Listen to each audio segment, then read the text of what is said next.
রোববার রাত 10:30টার দিকে ঢাকা বিশ্ববিদ্যালয়ের বিভিন্ন হল থেকে বিক্ষোভ মিছিল নিয়ে ক্যাম্পাসে বের হন কোটার দাবিতে আন্দোলনকারীরা। নিজেদের রাজাকার বলে স্লোগান দিয়ে বিভিন্ন হলে গিয়ে আরও আন্দোলনকারীদের বের করে আনে তারা।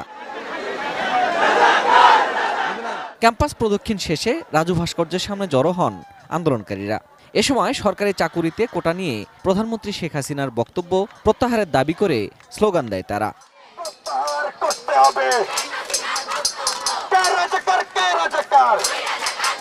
মুক্তিযুদ্ধের সময় এমন অনেকেই ছিল যাদের বাবা এখন জন্মগ্রহণই করেনি, তা আমাদের বাবারা জন্মগ্রহণ না করলে তারা যুদ্ধ করবেই বা কিভাবে? 50-52 বছর পরে এটা যে কত বড় একটা লজ্জাজনক ঘটনা, এটা আমাদেরকে ভাবতে হবে, আমাদেরকে আরও বেশি ভালো করে ভাবতে হবে।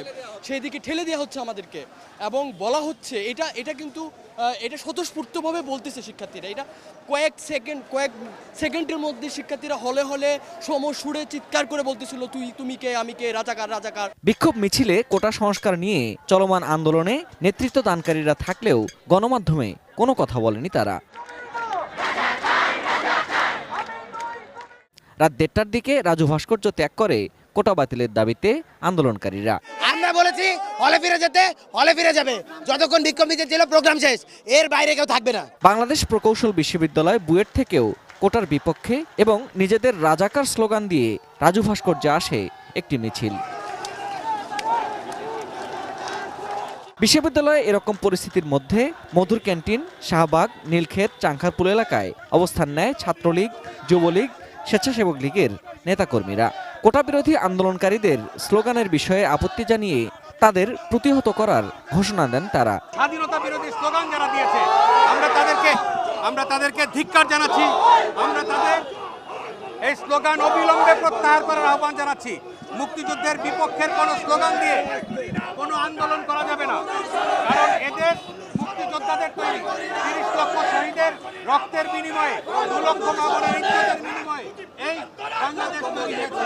বাংলাদেশের বিরুদ্ধে, মুক্তিযুদ্ধের বিরুদ্ধে কেউ স্লোগান দিয়ে এদেশে কোনো রকম দাবি করার সুযোগ নাই। তাই অবিলম্বে তাদের এই বক্তব্য প্রত্যাহার করে নিতে হবে।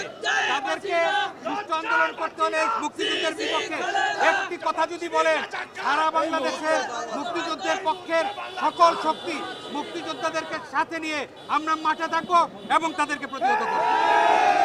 মুক্তিযুদ্ধের পক্ষের শক্তি যখন উন্নয়ন, অগ্রগতি, সমৃদ্ধির কাজ করে যাচ্ছেন, ঠিক সেই মুহূর্তে সারা বাংলায় ওই বিএনপি জামাত এই তারেক রহমান গোমরা আজকে ষড়যন্ত্রে লিপ্ত হয়েছে।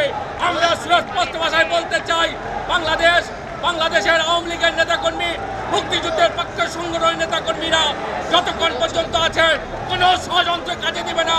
আমরা দেশ সত্য শেখ হাসিনার পাশে আছি, থাকবো, সেই আশা প্রত্যয় ব্যক্ত করছি। এই কোটা সংস্কার যারা আন্দোলন করছে তাদেরকে উস্কে দিচ্ছে, অভদ্র অসভ্য স্লোগান দিচ্ছে, তাদের বিরুদ্ধে সুস্পষ্ট হয়ে বলতে চাই, এক সাগর রক্তের বিনিময়ে এই বাংলাদেশ নিয়ে সিনেমিনি খেলা চলবে না। আমরা মেনে নিব না। কালকে সকাল 11টা থেকে আমরা এই শাহবাগ চত্বরের স্বেচ্ছাসেবক লীগের হাজার নেতা কর্মী উপস্থিত থেকে এর প্রতিবাদ করব। কালকে সকাল 11টায় স্বেচ্ছাসেবক লীগের সকল নেতা কর্মীকে এখানে থাকার আহ্বান জানাচ্ছি। শাহবাগে গণমাধ্যমে কথা বলেন তথ্য প্রতিমন্ত্রী মোহাম্মদ আলী আরাফাত। আন্দোলনকারীদের স্লোগানের প্রতিবাদ করেন তিনিও। এই যে সুযোগ সুবিধা বঞ্চিত মুক্তিযোদ্ধারা কারা বলেন তো? বাংলাদেশের কৃষক, শ্রমিক, মজুর, সাধারণ মানুষ সবসময় সুবিধা বঞ্চিতরাই কিন্তু আগে অস্ত্র হাতে যুদ্ধ করেছে। তাদের সন্তানদেরকেও বঞ্চিত করেছে ডিক্টেটররা, জিয়া এরশাদরা। এবং এই যে বঞ্চনার ফলে তারা প্রজন্ম ধরে তো বঞ্চিত। তো প্রজন্ম ধরে বঞ্চিত হওয়ার পরে যারা প্রিলিমিনারি পাশ করে, লিখিত পাশ করে, ভাইবা পাশ করে একবারে মেধা তালিকার সর্বোচ্চ জায়গায় যায়, তারা তো সবচেয়ে বেশি মেধাবী। এখন ওখানে যে সব সুযোগ পেয়েছে, ইংলিশ মিডিয়ামে পড়েছে, ক্যাডেট কলেজ, তার থেকে 3 নম্বর কম পেয়েছে, এই জন্য সে কম মেধাবী। এবং তার যে সারা জীবনের বঞ্চনাকে আপনি ওখানে ব্যালেন্স করবেন না, সুযোগ করে দেবেন না। যদি না করেন তাহলে তো আপনি বৈষম্য করছেন আরও। আমরা তো বৈষম্যের বিরুদ্ধে, আমরা মেধার পক্ষে। আমরা বৈষম্যের বিরুদ্ধে, আমরা মেধার পক্ষে। এটার জন্য রাজাকার হওয়া দরকার নেই। মুক্তিযুদ্ধের বাংলাদেশে রাজাকার যারা হইতে যাবে এদের কোনো দাবি মানা হবে না। রাত 2:30টায় বিক্ষোভ মিছিল নিয়ে ঢাকা বিশ্ববিদ্যালয়ে প্রবেশ করে ছাত্রলীগ।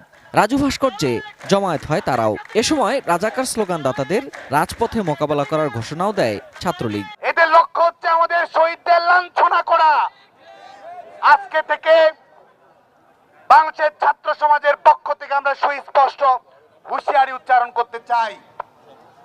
প্রিয় বন্ধুগণ, আজকে এই সন্ত্রাস বিরোধী রাজু ভাস্কর্যের পাদদেশ থেকে বাংলাদেশ ছাত্রলীগ বাংলাদেশের ছাত্র সমাজের পক্ষ থেকে ঘোষণা দিচ্ছে, আজকে যারা নিজেরা বলছে আমি রাজাকার, তাদের জন্য বাংলাদেশ ছাত্রলীগ রাজাকার কোটা চালু করলো। এবং যারা রাজাকার কোটার আওতাধীন তাদেরকে পাকিস্তানে পাঠিয়েই বাংলাদেশ ছাত্রলীগ, যেখানেই রাজাকার কোটার স্থাপকদেরকে দেখবেন সেখানেই দৃঢ় হস্তে প্রতিবাদ গড়ে তুলে তার আপন ঠিকানায় পাঠিয়ে দেওয়ার জন্য নেতাকর্মীদেরকে নির্দেশনা দেওয়া হচ্ছে। এবং একই সঙ্গে আমরা গণপ্রজাতন্ত্রী বাংলাদেশ সরকারের প্রতি আহ্বান জানাবো, যারা লাখো শহীদের রক্ত নিয়ে তামাশা করে, যারা গণহত্যার পক্ষে সাফাই গাওয়ার মতো কথা বলে, তাদের বিরুদ্ধে অনতিবিলম্বে জেনোসাইড ডিনায়াল ল চালু করতে হবে। যারা বলে আমি রাজাকার, তারা রাষ্ট্রদ্রোহী অপরাধ করেছে। এই পতাকার সম্মান তারা মাটির সঙ্গে মিশিয়ে দিয়েছে। বাংলাদেশের ছাত্র সমাজের পক্ষ থেকে আমরা সুস্পষ্ট বলতে চাই, যারা রাজাকারদের পক্ষে তোষণ করে কোন ধরনের সরকারি বেসরকারিতে চাকরিতে যাওয়ার যোগ্যতা তাদের থাকবে না। পরিস্থিতি নিয়ন্ত্রণে বিপুল সংখ্যক পুলিশ মোতায়েন ছিল ঢাকা বিশ্ববিদ্যালয়ের আশেপাশে। রাত 3:30টার দিকে শান্ত হয় ক্যাম্পাসের পরিস্থিতি। Ferdous Rahman, ATN news, Dhaka.